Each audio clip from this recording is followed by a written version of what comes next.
જૂનાગઢ મનપા માટે ભાજપના ઉમેદવારો જાહેર કરવામાં આવ્યા। ભાજપે જૂનાગઢ માટે વહેલી સવારે યાદી જાહેર કરી છે।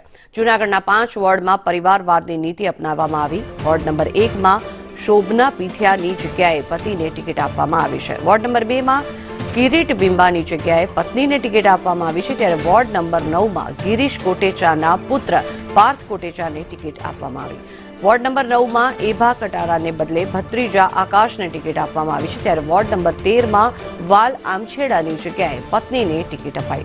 વોર્ડ નંબર 14માં કિશોર અજવાણીના પુત્ર કલ્પેશને ટિકિટ, જ્યારે ભાજપે જૂનાગઢ મનપા માટે 13 કોર્પોરેટર રિપીટ કર્યા છે। વધુ માહિતી મેળવીએ સંવાદદાતા કેતન ઓઝા આપણી સાથે જોડાયા છે।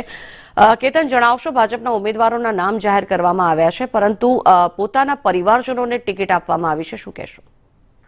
ચોક્કસ ઝંખના કે જે રીતે નામની યાદી જાહેર પડી છે તેને લીધે ઘણા વિવાદો હતા, તેથી વહેલી સવારે યાદી પાડી છે। આજે ફોર્મ ભરવાના અંતિમ દિવસે વહેલી સવારે આ યાદી બહાર પડવાથી જેથી ભાજપમાં જે છે તે અસંતોષનો ચરો જે ફેલાયો છે તે કાબુ કરી શકાય। ખાસ કરીને જે ટિકિટોની વહેંચણી કરવામાં આવી છે તેમાં જે 13 જેટલી છે તે ટિકિટને રિપીટ કરવામાં આવી છે।